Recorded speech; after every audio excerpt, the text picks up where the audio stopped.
What is success really? When is enough enough? Tim Schurrer, author of The Secret Society of Success. He's been trained and mentored by Steve Jobs and Tim Cook at Apple, and he's also been trained and mentored by the co-founder of Yummy Brands, David Novak.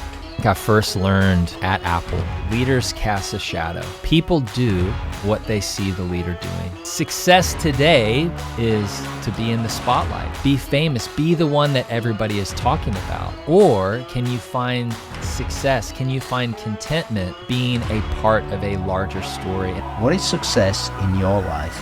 Is it to become a winner, or is it to help many other people become winners in their lives? Tim's going to show us in this podcast exactly what it takes to become a success. Let's do this. Well, I mean, what's the secret to success at such a young age for you, by the way? The problem is when us as leaders are making decisions almost like based on our insecurities, more so than on what we're trying to do to serve the customers. Welcome to the BizX podcast, sharing with you all of the secrets and winning formulas in both business and life, with powerful lessons from guests like Frank Bruno, Nick Jenkins, Brad Sugars, Bianca Westwood, and many, many more. Yet, the sad reality is that over 80% of you aren't subscribed yet.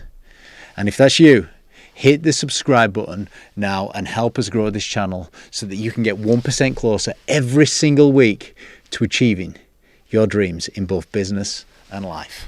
Let's do this. I'm sure most people have heard the story of Apollo 11. You know, you've got Neil Armstrong, Buzz Aldrin, one small step, one giant leap for mankind. Yeah. But what a lot of people don't know is there's actually a third astronaut on that mission. And the guy's name is Michael Collins. So Michael Collins is the guy who actually Ubers Neil and Buzz to the moon, but drops them off so those guys can do all the things they have to do on the moon's surface, while he actually stays back in the command module and orbits it like 26 times until those guys are ready to be picked up and brought back to Earth. What would make this a very miserable story is if Michael Collins were to get back to Earth, sit down with the press and say, you know, almost like offer the resentment that he felt to not actually walk on the moon. But what I love about this story is that's not at all what happened. So here Michael Collins is, trains for probably his entire career to be chosen to go to the moon. But he's that close and never gets to walk on it. He drops these guys off, but when he gets back to Earth and sits down with the press, he talks about how content he was to have had one of those 3 seats. Like he was just happy to be part of the mission. Why I've been so inspired by Michael Collins, people like him, is it's just so counter to what we see in culture. You know, success today, culture says, is to be in the spotlight, be famous, be the one that everybody is talking about, right? Like success is fame, money, power, being the one that everyone is talking about. But Michael actually shows us a very different way of showing up in our lives and in our careers. And so Michael is a part of this group that I call the Secret Society of Success, which is essentially this group of people that I've been learning from and trying to help me define my own way of looking at success. Because I think for Michael, you know, the question I think for all of us that he has us asking is, do you have to walk on the moon to be happy? Or can you find success? Can you find contentment, you know, being a part of a larger story? And I feel like that's what Michael really models for all of us. Wonderful story. Is he your hero? One of them, for sure. Who else? Man, there's a lot of people that I've been really inspired by, but the ones I think that really stand out to me, the leaders that I've been learning from, the people that, you know, I write about in this book, but also just have shaped the way that I look at things in my life. If there is a common denominator, it's these people that look at life, look at success as helping others win. And the ones who help others win, if you have that mindset, that perspective on your life, I just feel like those are the ones that are giving back to others. They're thinking of others. And it's so inspiring because our default mode often is to only think about ourselves. So my heroes are the ones who help others win. I quite like that concept, though, because success is not about fame. It's not about fortune. Mm-hmm. It's about actually being part of the mission. Mm-hmm. It's about helping other people to success. That's what your definition of success is, then. Yeah. I'm guessing. Yeah, absolutely. And for most people, like if I were to ask you, all right, fill in the blank, finish this sentence for me. Success is long, deep, lasting relationships with the people that matter most in your life. Yeah. And I've asked that question to dozens of people. And the ones that I really admire and spend time with, they all answer it very similar to how you did. Well, that answer is from Dale Carnegie. Mm-hmm. He wrote the book How to Win Friends and Influence People. Mm-hmm. And, like you said really eloquently there, success is not about fame or fortune. It's about being on the mission. Mm-hmm. A different angle, Dale Carnegie came. He said success is not about fame or fortune. Exactly the same right. start as you. Success is about the relationships with the people that matter most in your life. Deep, real relationships, because that's what matters most. But what I find to be interesting is if we were to pause, every single person listening to this were to pause and actually answer that question for themselves, they would probably come up with that kind of rooted answer. But what happens is most people spend their lives living according to other definitions. Because here, the fame, money, power, that is everywhere. In culture, it's on social media, it's in the news. That is celebrated. So while we answer success is this thing, the rub happens because we're living often very influenced in another direction. And so I think that that's the tension that all of us are up against, which is how do we actually spend more of our time, more of our lives, spend more thought and give our headspace to the kinds of things that actually have us answering in the healthiest version of ourselves versus, the other. I'm going to ask you some questions on that later on. Now, I'm aware that you've been part of building some incredible businesses, actually. And you're very young as well. I mean, what's the secret to success at such a young age for you, by the way? If you had to say, these are the 1, 2, or 3 things that's helped me be successful up to now, what would you say they were? When I stepped into my first career, the job that I started with was at Apple. But even as I was applying at different places, I told my wife, I only want to apply somewhere that I really am passionate about. And for me, work was never about just getting the paycheck. That's important. But for me, it's connecting to a mission and something that I really want to be a part of. And so the first step, I think, is that. As you are early in your career, discovering what it is that your unique gift, what is your unique gifting? As you're trying to figure out what that is, just connect to a mission that really gets you passionate about showing up for work every day. That's the first thing. The second is, as you're on that journey, be more interested in helping your boss be successful than to try to, get too much of the spotlight or the accolades yourself. Because if I just show up and I'm trying to help our team reach these goals, I just believe that the rest is going to take care of itself in terms of my own growth and development. But also, I would say a third thing that I think about is, who are the people that are multiple steps ahead of you and how can you be learning from them? I've had several people who have kind of taken me under their wing in my career and have to kind of help me get to that next level of learning.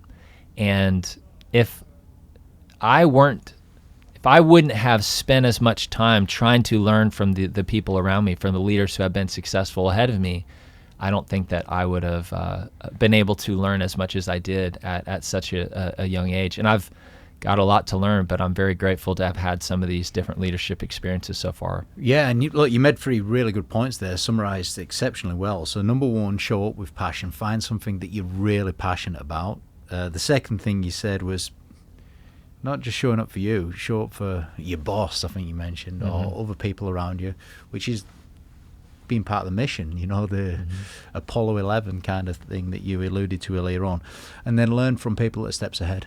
There you go. That's how you'd be successful at a young age, folks. Enjoy implementing that stuff. All right, so Donald Miller. Yeah. Who the heck is Donald Miller? Well, he's one of the most famous marketing gurus in the world for small businesses, yeah? Yeah. Now, I want to say this respectfully to Donald and StoryBrand. You were the brains behind building that business. Is that right? Because Donald was a visionary. Yeah. How did you build that business? I was one of the brains. So what I have found to just kind of be a sweet spot for me is I love sitting alongside a visionary, somebody who I can go out and help execute and make that dream come to life. My world had been very impacted by Don's books. I mean, I was a fan before I was a friend and loved the work that he was putting out through his books, and ended up getting connected to him. And at the time, he had written this book called A Million Miles in 1,000 Years. I love the book. The book asks the question, you know, what makes a good story? And then are you living a good story with your life? And so Don talks about the basic elements of a story in this book was it's a character who wants something and overcomes conflict to get it. And so many of us spend our lives living kind of like mediocre stories. And Don really challenged people.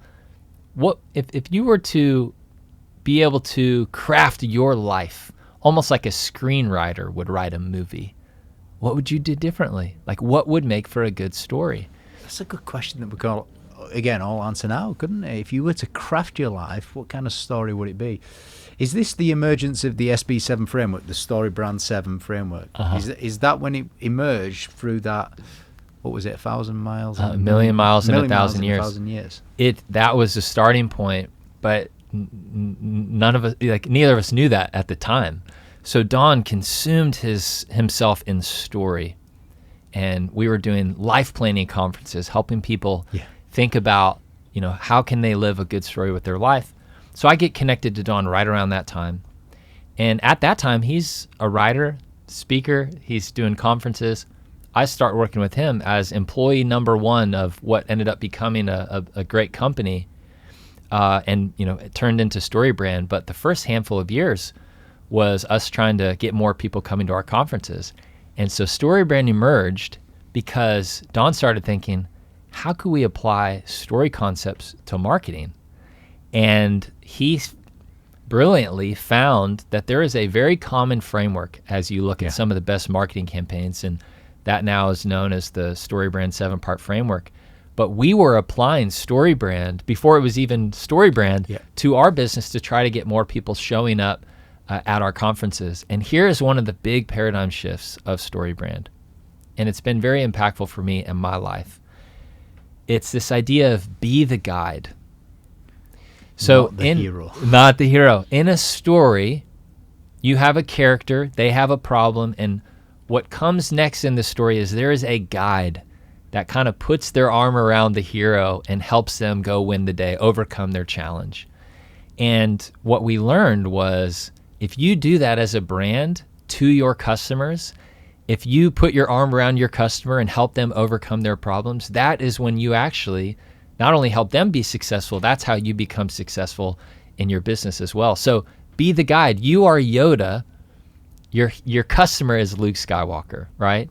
And so it's a great analogy, isn't it? Oh, it's amazing. And that is how we built the business. We started, you know, right at the top, you and I were talking about, you know, what is success? What have been the things that have been really inspirational for me? The people in the secret society, they help others win. That is just another way of saying, in your life, be the guide, right? Just help others win. And if that is your focus, I just feel like the rest does take care of itself. And so we started to learn what it looked like to, you know, present and position our company as the guide as we're trying to get more people to show up to our conferences. And we started selling these conferences out. So we go from 250 attendees, 500, 1,000, up to 2,400 people in Chicago at our last conference. And we started to see, oh my goodness, this thing is working. And so that then is when we pivoted from these life planning conferences and really leaned into StoryBrand and try to help small businesses with their marketing. Yeah, I mean, and it's branding. It's not just marketing, it's branding. It's constantly telling your story through branding your business, yeah? Mm-hmm. Absolutely. And it gives a brand an identity. They start to really think about, what is it that I can do to help my customers solve their problem, and kind of be known for solving that problem. And that at the heart of it is branding. So become the embodiment of Yoda. That's right. And see your customers as Luke Skywalker. That's right. Skywalker. Yeah, wonderful. All right, so what was it like working for Donald then? You know, you said he's the visionary and you're in charge of executing it. Yeah.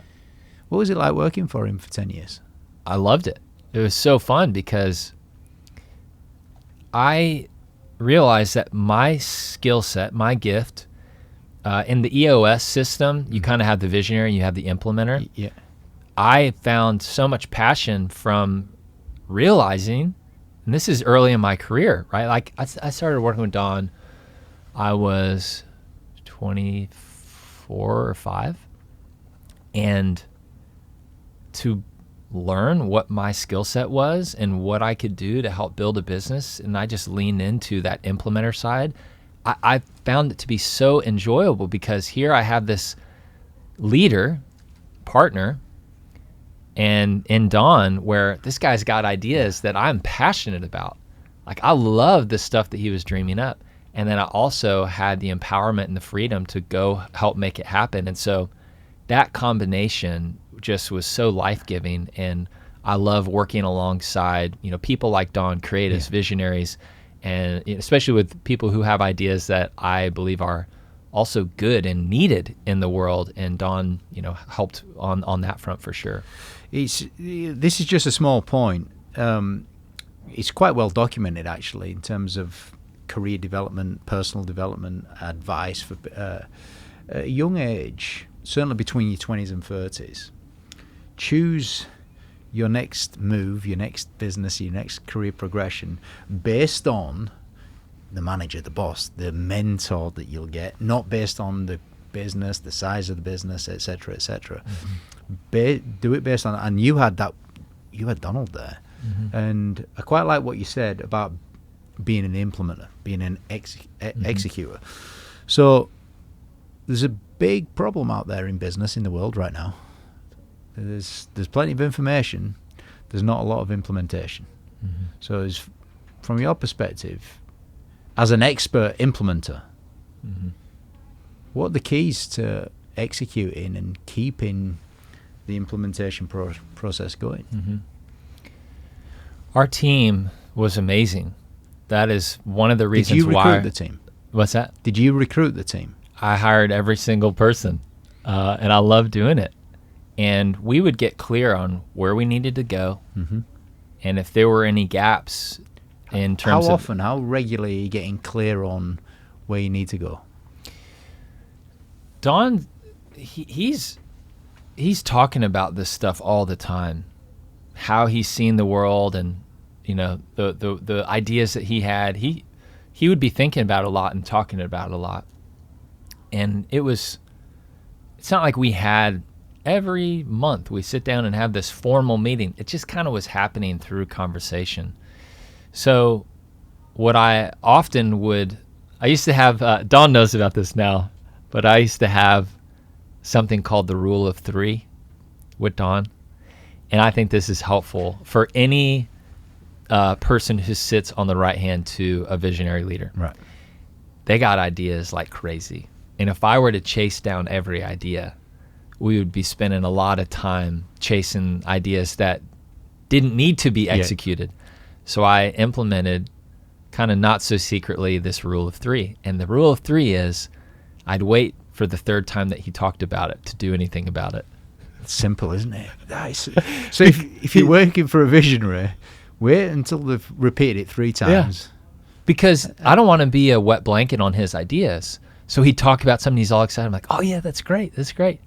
And then a few days later, he might bring it up again. I'm like, oh yeah, that's awesome. That's great. And I'm just going to keep waiting. And then after he says it a 3rd time, I realize, oh, he's serious about this. He still thinks it's a good idea. So then sometimes you take action. Go ahead. Yeah. Then you take action on it, and you communicate to the rest of the team, or you brainstorm with him. What do we want to do about this? How are we going to move this forward? I start to actually put plans in place for, if we were to execute this, how would we really do it? Because if I were to spend the time on the strategy and the operation side of every idea, if I were to chase that down for every idea, I would be so busy building plans that never got executed. So I only wanted to implement and execute the ideas that really needed to go to market. And so the rule of 3 really helped me do that. It's going to help a lot of people on the call as well. That boss that's coming up with these ideas, and the ideas are, you need the ideas. I want to be and especially as the right hand, you want to be that safe person you want them to be able to throw half-baked ideas out at you. So I'm going to let him do that with me. And the last thing that a creative wants is to bring ideas and be like, there's no way this is going to work. So something that I've learned is this idea of kind of suspend judgment. Just let things play out.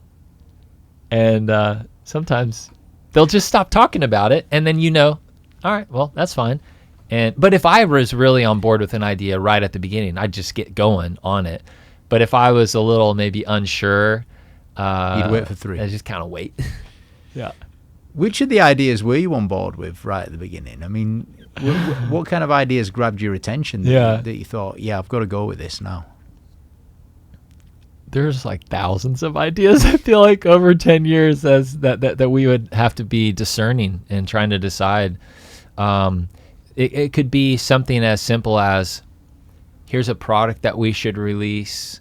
Here's feels like, oh, we should go hire this kind of role. I think a person like this on our team would be really beneficial and could help us scale the business. One of the big decisions that was made was to certify what are known today as StoryBrand certified guides, because we were creating so much demand in the market for people to implement the StoryBrand framework in their own companies, but we didn't want to become the StoryBrand agency. So that, I think, was a really great decision from Don to know the kind of business that he wanted to run. And we didn't want to get the 911 call that somebody's website went down, and to then have to build up an entire team of designers and copywriters. I mean, that's a massive company and agency. So decided very early on, we are going to be in the education space. We are going to create resources and ideas that other people can go out and implement. And so there's a lot of marketing agencies out there that we gave the ability to get certified in our framework, and then they can go out and be answering that phone call to build that website or write those emails or, X, Y, and Z marketing needs. And so that was one of the big decisions that we made, and that was a good one. Get the business model right early on. Now, there's a couple of things I want to allude to in the book, actually, so I've made a couple of folds on this. So one of them is a Ronald Reagan quote: "There's no limit to what a man can do or where he can go if he doesn't mind who gets the credit." And that's the Apollo 11 kind of concept that you mentioned earlier on. What made you put that in your book at that point? That idea, I think I first learned at Apple, and there is a truth in leadership, which is leaders cast a shadow. People do what they see the leader doing. And when I was working at Apple, I first started, and Steve Jobs was the CEO. But actually, in my tenure at Apple, Steve passed away and Tim Cook takes over as the CEO. And at the release of the Apple Watch, Tim Cook gets up on stage and they do this big announcement. And then after, he's being interviewed on national television. And David Muir asked him, is this the moment for you, the moment of your career at Apple? And when I first heard that interview, I was trying to put myself in Tim Cook's shoes, thinking, how would I have answered that question? How did he answer that? Well, what I found to be interesting is he didn't answer it the way that I probably would have. I probably would have wanted to show people all the work that I had done for decades under the shadow of Steve Jobs and let everybody know how great I am, right? That's like our temptation as all humans. Like we want to be seen and known. But Tim Cook goes a totally different direction. So, is this the moment for you, the moment of your career at Apple? He does not hesitate. He says, well, it's a moment for Apple. I don't really think about myself that much. And those two sentences tell you everything that you need to know about how Tim Cook shows up as a leader. So I feel like it's humble confidence. It's this humility to know that, he can't do something like this alone. He didn't make the Apple Watch. To create an Apple Watch, to market it, launch it like they did, took hundreds, if not thousands of employees around the world to make happen. But he's also confident enough in his own ability that he doesn't need to use that moment to remind all of the people watching how great he is. And so that is, to me, exactly what that quote says on that Ronald Reagan plaque. There is no limit to what a man can do or where he can go if he doesn't mind who gets the credit. And sometimes, as you're running a business, if your heart is in the right place to just serve your customers, help them win, you have to be comfortable doing that, whether or not your customer ends up coming back to you and heaps all sorts of praise and recognition and thanks, because in a lot of ways, that's you just doing your job. That's you just fulfilling what they had paid you and hired you to do. And so that is a lesson that I learned very on at Apple that I felt like carried over into what we did at StoryBrand. Incredible. I quite like that two-word phrase that you use, humble confidence, because it kind of summarizes Tim Cook up there as you did that. What are your lasting memories of working for Steve Jobs like? What was that like? Yeah. One of the other big things I took away from that period that I've carried over into my everyday life is, we used to say at Apple, excellence is the price of admission. And you and I are sitting at a 8-foot table. And if anyone listening has ever walked into an Apple store, you'd see a table kind of like this with iPhones beautifully presented on a table, or MacBooks, or iPads. It's just so perfectly put together, so clean. But you might think, well, every single one of those devices, has a power cable, and under the table, I'm sure it's just a mess, right? But you would be shocked if you actually peeked your head under the table, because even the way that they manage the cables is done with excellence. It's not a mess under the table, and in fact, it's beautiful. And the same is true inside of a computer. Excellence was the price of admission. Everything that we did was going to be done at that standard. That is the standard that everyone had, because Steve Jobs is the one who helped create the company with that kind of expectation. And there is so much in my day-to-day life. I just feel like if you're not going to do anything 100%, don't do it. And so I felt like everything that we did at StoryBrand, everything I'm doing today, I learned that lesson from Steve Jobs. Excellence is the price of admission. Yeah, it's really, really powerful, isn't it? So he kind of set the standard there of excellence, and that's permeated through the rest of your career as well. So you've had Tim Cook as a mentor, you've had Steve Jobs as a mentor, you've had Donald Miller as a mentor. Something else I want to, the chapter on when is enough, which I'm going to ask you about in a second, it does start with another quotation by John Mark Comer. Desire is infinite. It has no limit. No point at which it's ever satisfied. The problem is we are finite. We have all sorts of limits. So the result is restlessness. Yep. Why did you put that quote in there? I think that there's a lot of people who, especially if you're running a business, they're just tired. They're exhausted. They're trying to keep up with their own expectations of themselves, of what they should have attained at that point. Or they see their friend grow in this business that has more revenue or more employees than they do, and they're kind of chasing after that. And what I've learned from being around so many small business leaders, and even just living my own life, there is no point at which enough is enough. You may have a dream of starting a business and getting to $1 million in revenue. Guess what happens after you reach $1 million? The goal becomes 5. You go get that. Guess what happens? The goal's 10. Guess what happens? It never stops. So I do think at a certain point in your life, in running your business, you have to say, when is enough enough? And it's just another way of saying, what is success really? Is it to hit that next revenue marker? Is it to have another level of employees? And I'll tell you where I got a little sideways with this.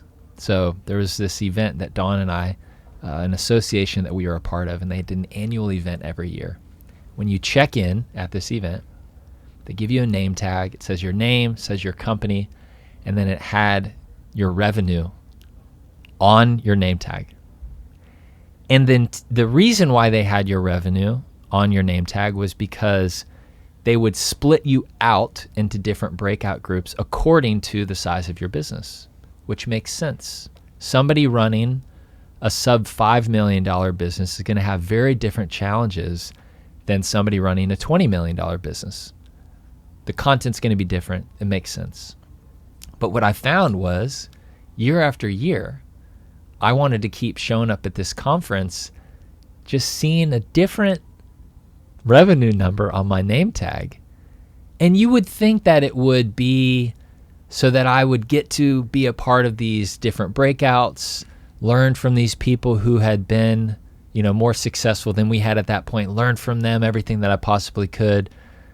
But if I'm honest, I just wanted for people to look at Dawn and I as being successful.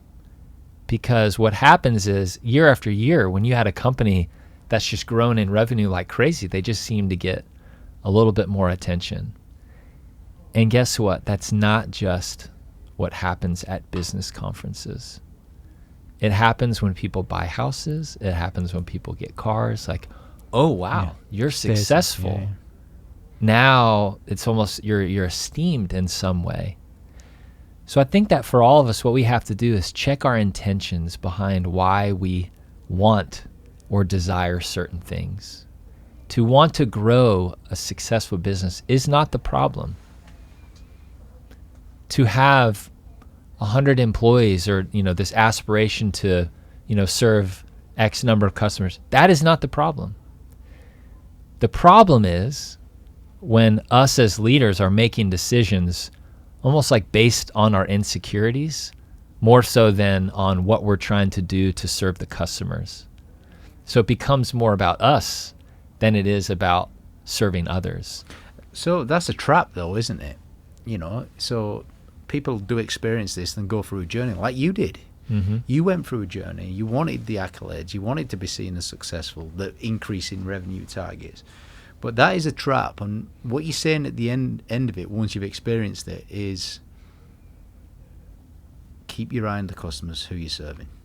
This is about them, not you. And it's about being the guide, not the hero. Mm-hmm. Yoda instead of Luke Skywalker. Now, you have got into leadership in a big way, haven't you? At a very young age. And the person named on the front of your book here is David Novak. So for people that don't know who David Novak is, so I did a little bit of research, asked you a couple of questions beforehand, and just tell us who David Novak is. So David was the CEO of Yum Brands, which is the parent company of KFC, Taco Bell, and Pizza Hut. So they're the largest restaurant company in the world. When David was the CEO, he grew the business from $4 billion to $32 billion. and he had 1.5 million employees. But what I found to be interesting as I've gotten to know David and have studied his career,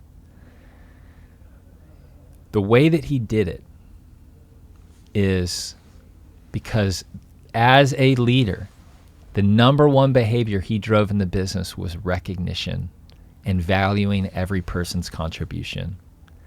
And so what David would do, he knew that leaders cast a shadow. And so if he wanted to drive recognition in this culture all over the world, he knew he had to go first. And so David always talks about purposeful recognition. Recognize the behaviors you want to see. You're going to see more of them. But the behaviors that you know are really going to drive the business. Quality, customer service, whatever it is. So what David would do is he might be out at a Kentucky Fried Chicken, and he had a recognition award that he would give out to employees. And so he'd say, hey, I want to give you this award. I want to take a picture with you. I'll send you a copy of the picture, but I'm going to take a copy of it and put it on the walls in my office back at the Yum headquarters, because when people walk into the CEO's office, I want them to see that you're the kind of person who's making stuff happen around here. He did this so often, recognizing employees all over the world, that they filled up the walls with pictures, so much so that they started hanging them on the ceiling. And if you go to Louisville, Kentucky today, the office looks exactly the same as it did when he retired in 2016. Where's the original? It's in Louisville, Kentucky. Right, okay. Yeah. And so what I found to be so inspiring about David is when we're talking about this idea of the secret society of success, helping others win, David is a poster child for that. And so some might think that to be in the secret society means that you have to be in a supporting role. But that's not at all true. And in fact, when a CEO of one of the largest companies in the world takes on, the approach and lives in the world of the secret society, they have this opportunity to do so much good because you have a leader who is serving others. And there's a company here in the United States called the Home Depot, and they actually have their leadership structure, their org chart is an inverted pyramid. Most often, when you look at the org chart of a company, they have the CEO at the top of the pyramid, and then everyone else is below them. But Home Depot has an inverted pyramid. They have the CEO at the bottom at the point, and above them, they are in service of, in support to their entire team. And so when you have team members showing up, trying to help others win and in that headspace, and when you have CEOs and leaders in that headspace, I feel like that's where you can make the biggest difference. And David showed up that way as the CEO, and even now what he's doing, after Yum and trying to develop leaders, that's exactly how he shows up. I love the visual that I've got there, the upside down pyramid with the CEO at the bottom of the organization chart. So let's check this out. You've had Steve Jobs as a mentor. You've had Tim Cook as a mentor. You've had Donald Miller as a mentor. You've had now David Novak. He's not just a mentor. He's asked you to be CEO of his leadership arm of his business, which is a non-profit business, yeah? Yeah. So now you're the CEO of that. That's right. Helping implement this stuff in other businesses. That's right.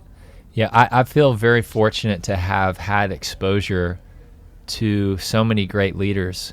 And when I was at Apple, I'm on the retail side, so I'm not sitting in meetings with Steve Jobs. But what I have found is if your antenna is up to be learning, you can learn from Steve Jobs, from Tim Cook.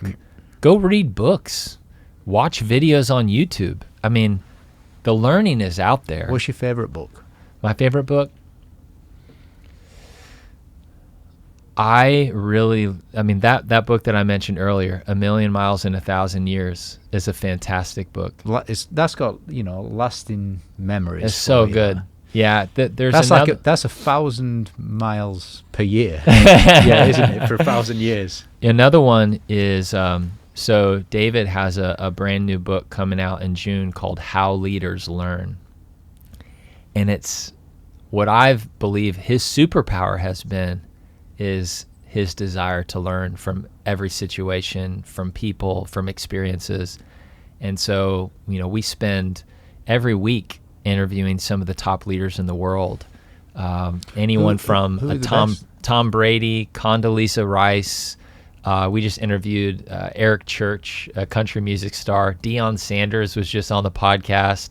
The CEO of UPS, Carol Tomei. I mean, I literally you and I could drive down the road and see all the different companies, and I could pretty much say, oh yeah, we interviewed that CEO. So David his whole mission now is make the world a better place by developing better leaders at every stage of life. So we have this podcast where we're trying to get these interviews with these CEOs, a lot of these people that he's friends with, but the whole goal is to share the learning.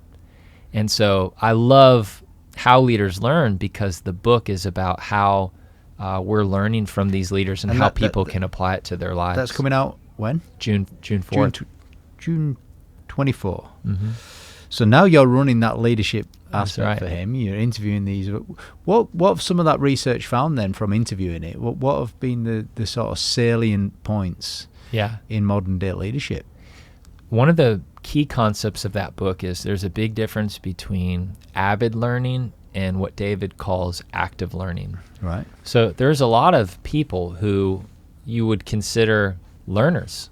I mean, they're listening to the podcast. They're, spending time in masterminds or, whatever. They're trying to learn. But if you learn without action, you're not getting full value out of that learning.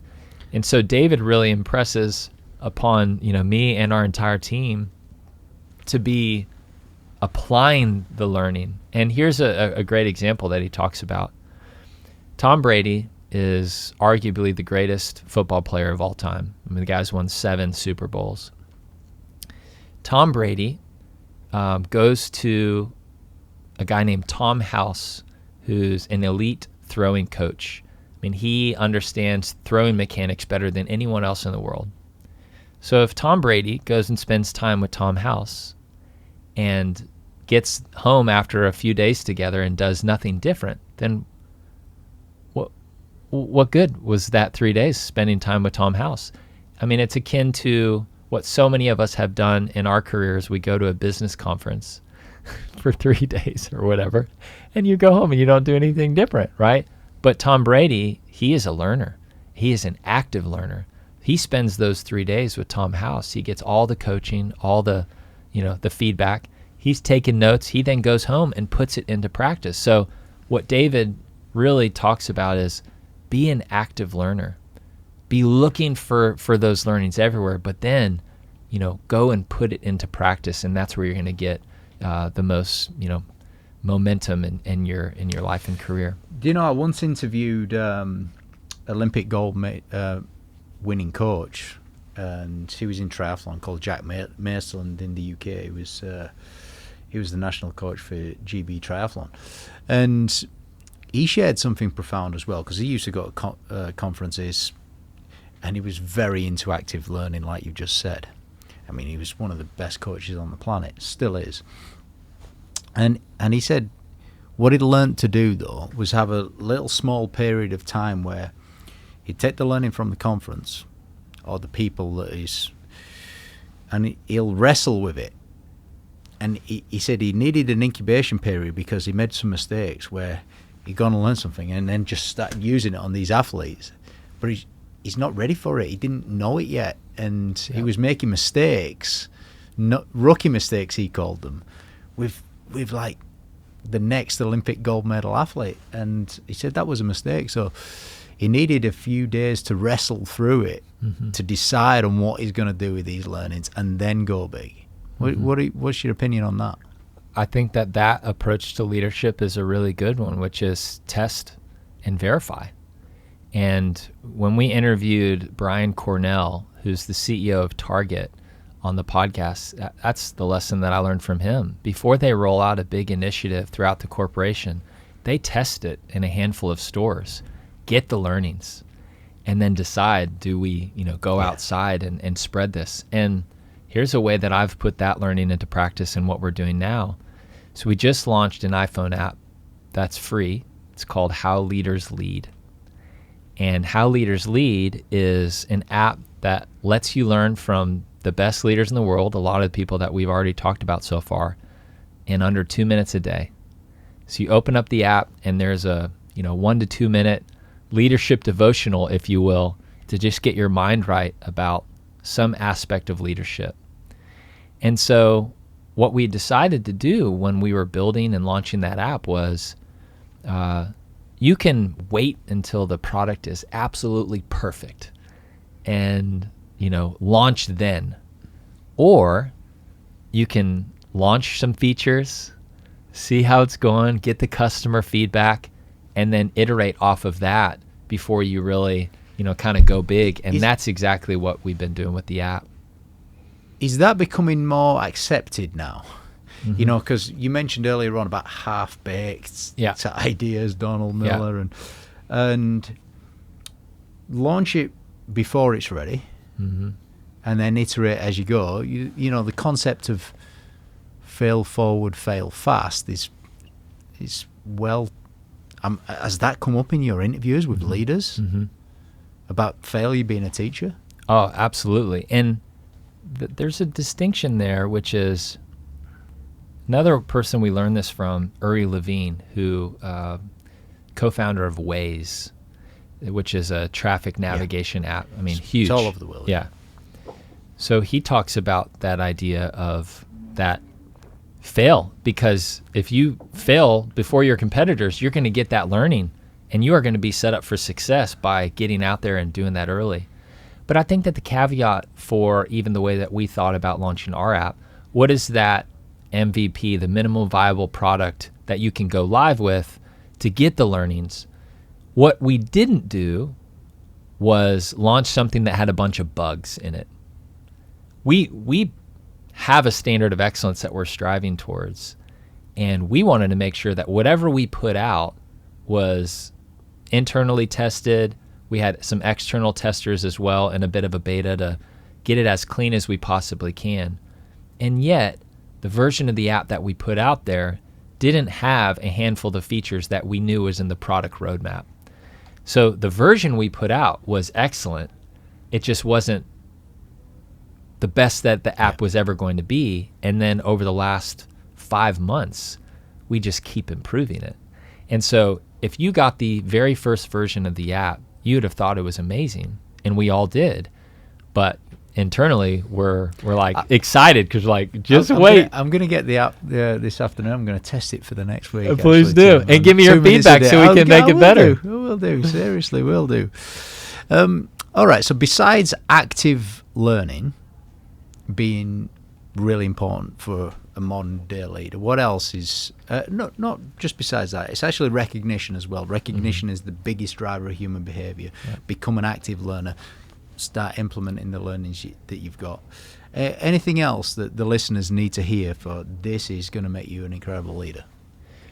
Remember how you answered the success is question, right? I think that is a really key thing for leaders too. That's your own philosophy, really, isn't it?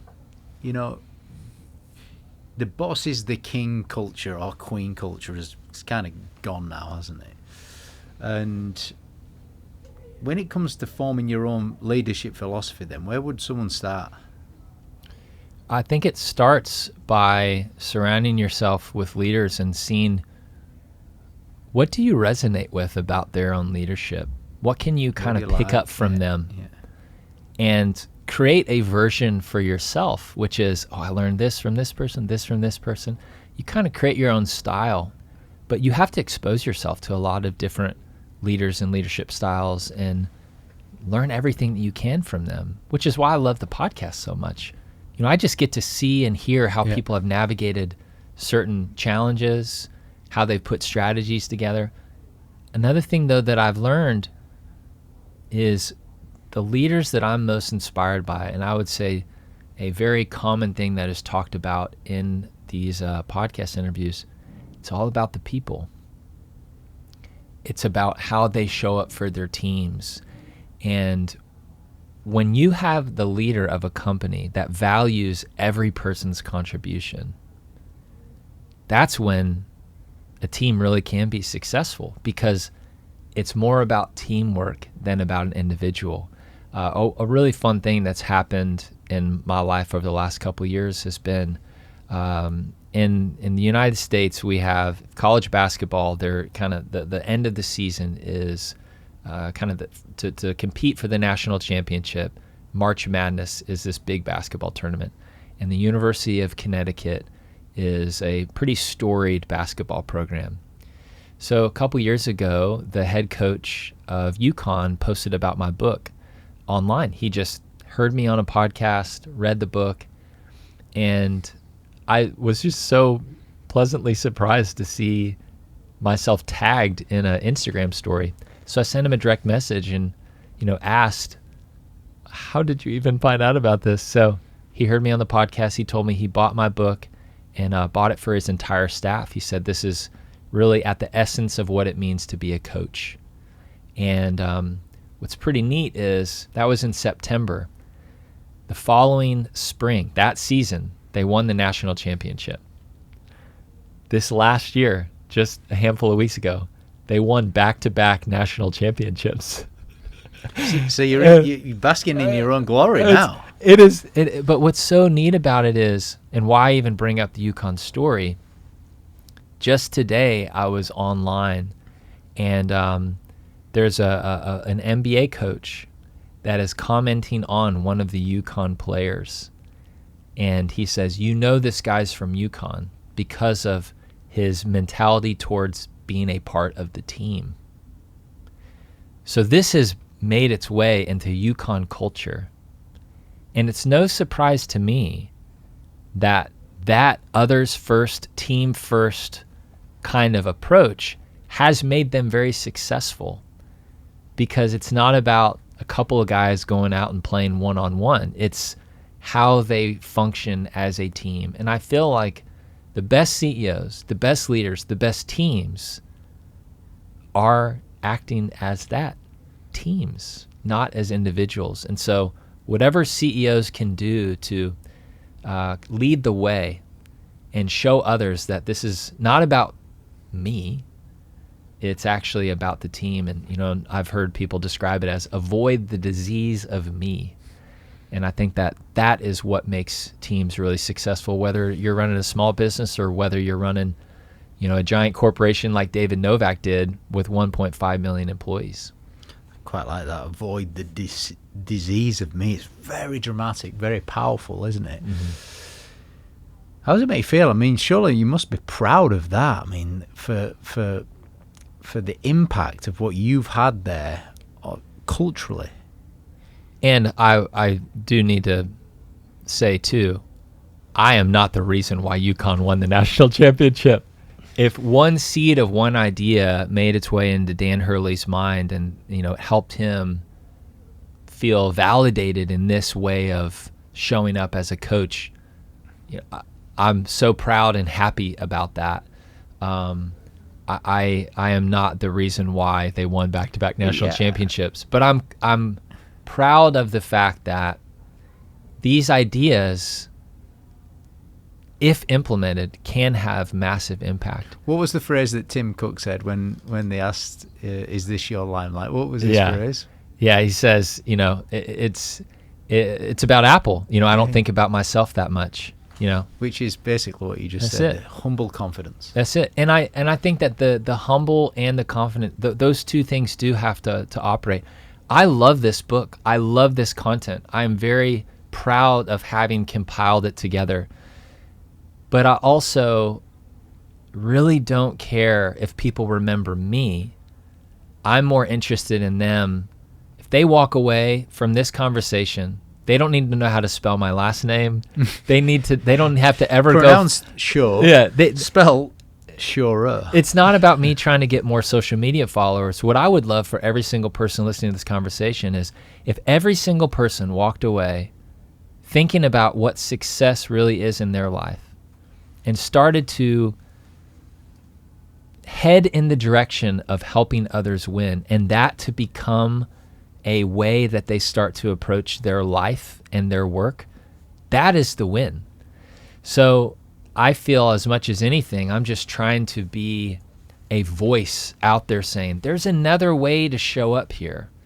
And so for that, I'm very grateful to have whatever small role that I get to play in people's lives. I like that. You know, the first action that people should take is answer that question. You know, what is success in your life? What is success to you? What about the difference between personal excellence and business excellence? Is there a difference? I show up the same way. I feel like I've heard somebody say, you know, how you do one thing is how you do everything. And I want to do everything that I do in that. Excellence is the price of admission. I don't turn that on and off. It's just always on. And the closer I think that you can live to that integration between the two, the personal and the business, I just think that you're going to be happier because you're not having to take one on and off. I mean, that's just how you show up. So that's definitely how I try to approach it. You know what my favorite bit of this interview has been? The depth of wisdom that you've accrued at such a young age is inspirational. And the stories that you're telling, the impact that you're having through the book, through the people that you're working, through the leadership work that you're doing on non-profit, yeah, I think that's inspirational to everybody listening. But there's been loads of little bits, you know, like the rule of three. I mean, there's been loads of little tips in amongst all of this. You know, the last one, avoid the disease of being me. That is powerful. Mm-hmm. So I'd encourage probably people to listen to this a couple of times and definitely share it with anyone that you know that's becoming a leader. What's been your favorite part of the interview? The opportunity to help people think about success perhaps a little bit differently. That's what I love about this conversation. I would have, you and I could talk for hours about this one thing because I've just found that so many people are tripped up by it. And if in any way that this conversation helps somebody maybe get a little bit more centered, I think that that's a really good thing. And there's I'm grabbing a little quote here from the book. This is one of my favorite moments of the entire thing. And it's this quote that I love from Albert Schweitzer. Albert Schweitzer says, "I don't know what your destiny will be. Some of you will perhaps occupy remarkable positions. Perhaps some of you will become famous by your pens or as artists. But I know one thing. The only ones among you who will be really happy are those who have sought and found how to serve." And that, for me, that's it. That is the goal for all of us. Like, may we be people who show up and try to help others win, that we be the guide, and we avoid the disease of me and start thinking about how we can help other people. I think if we do that, your business success, your relationships, I think all that is going to fall exactly how it needs to fall. But if we show up and try to live a little bit more like the secret society of success, I think we're all better because of it. Everybody go get yourself a copy of this book. Tim, you are definitely showing up and you're definitely making a difference. Thank you very much. Thank you.